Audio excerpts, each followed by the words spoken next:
Ambition had ambition, but was the ambition ambitious?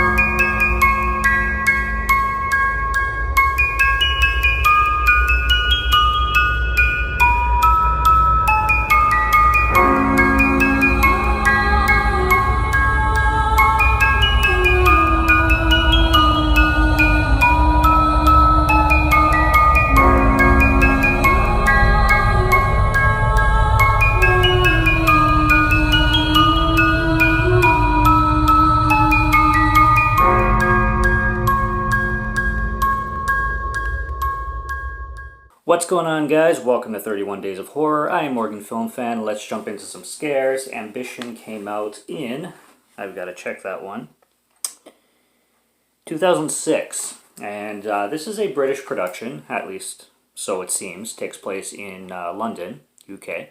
And it's basically about the devil making a deal with a bunch of greedy people, you could say.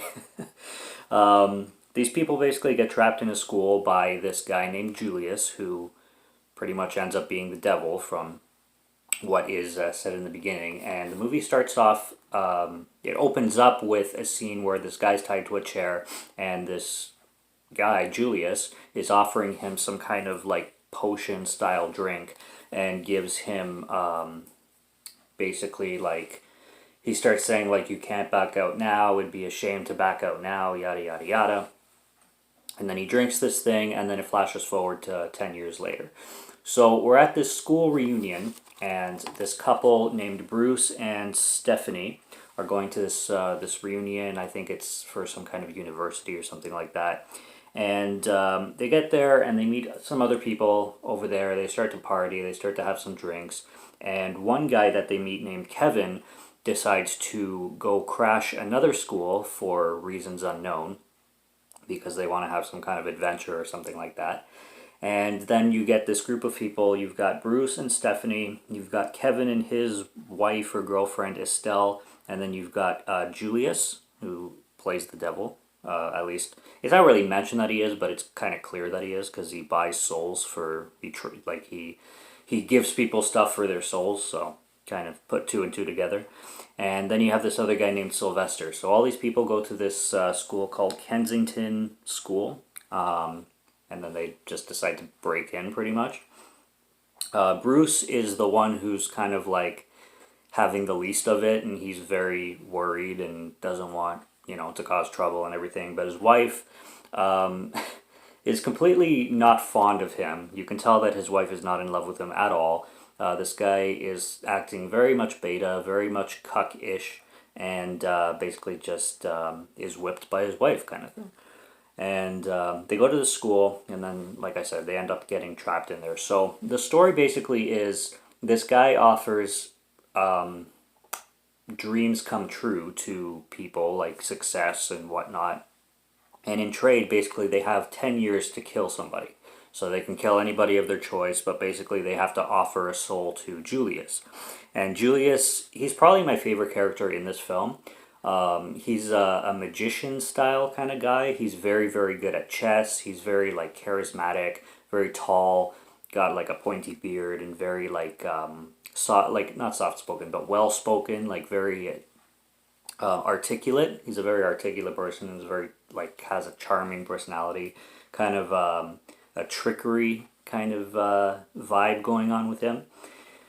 And it basically just turns into a film where people stop trusting each other. Everybody's, fucking with each other, one's trying to kill the other, and it just turns into one of those kind of mysterious paranoia stories.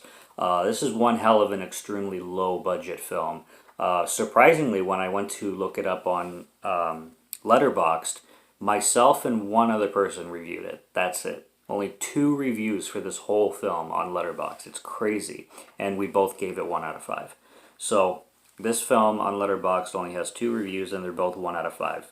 One of them is my own. The script isn't the greatest, but there's still some interesting dialogue and interesting ideas going on with the film. I think the whole concept of it is actually pretty interesting, and I think there's a good movie in here, maybe in different hands, or maybe if it was like probably written better or directed better or something like that. But the whole idea of the film comes across as interesting enough, even though some of the directing and definitely some of the acting is extremely clunky. Like some characters' deaths are very they don't seem very effective. It seems kind of strange that some people would die the way they died in the film. There's great games of chess in this film. Like I said, the character of Julius loves his chess games, and he challenges a few people to the chess games. Kevin as a character was my least favorite. He's so annoying. He pretty much just wants to start shit with everybody. He's a very posh British guy who thinks he's smarter than everybody, and always like basically starts fights with everybody and causes issues with everybody. Bruce is an American. I think he's the only American in the film. Sylvester also had an American accent, but he kind of had more of a European accent, so I think he was from somewhere else in Europe, not sure where.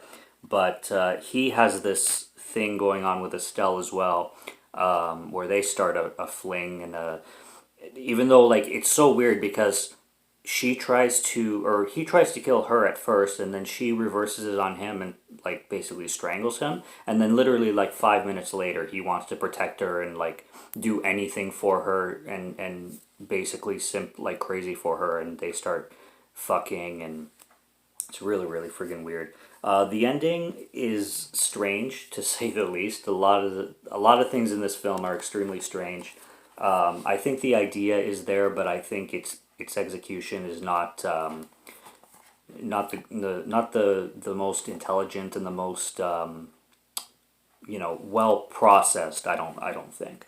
Although the director Drew Maxwell, he wrote it, he produced it, and he directed it. So clearly he had a vision, and obviously I mean no disrespect in any review I ever do, but I'm just giving my personal view on the film. It's a film I'll keep. It's definitely a film I'll watch again. I think I'll get a lot more on a second viewing because there are some things and some quotes in it that I'll probably understand a lot more with more viewings, and dissecting the film a lot more than my first time watch. But I think that's pretty much it. I don't know how they get trapped in the school either. It must be like the devil's magic. Because I mean they break in through a window, so how that window got sealed up again. Bruce tries to like break the windows with some chairs and stuff like that, but he's having no success. So I think that's just the devil's trickery in keeping them locked in there.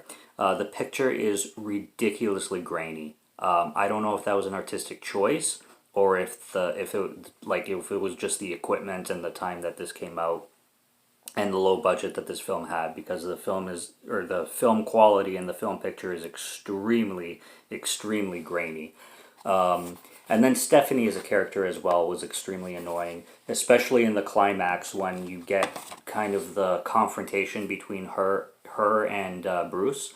There's a big confrontation, and there's a little bit of a kind of, I would call it a twist, kind of, but it's more of a reveal, and the devil plays a trick on Stephanie and Bruce, and kind of gives Bruce what Bruce wanted and takes away what Stephanie wanted. So I'll just leave it at that to keep it a little bit spoiler free. But I mean, I'm not going to give this the biggest recommendation in the world. If you could find it, like I got this for $3. So I mean, if you could find it for that cheap, or if you could find it streaming somewhere, check it out if you're interested, or if it sounds intriguing. If you like, the devil like giving stuff for your soul kind of stories, it's fine. But like I said, a better execution would make this concept a much better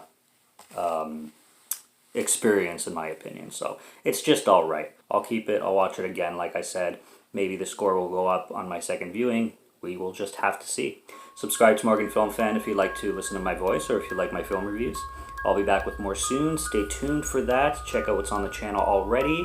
And until next one, take care and cheers.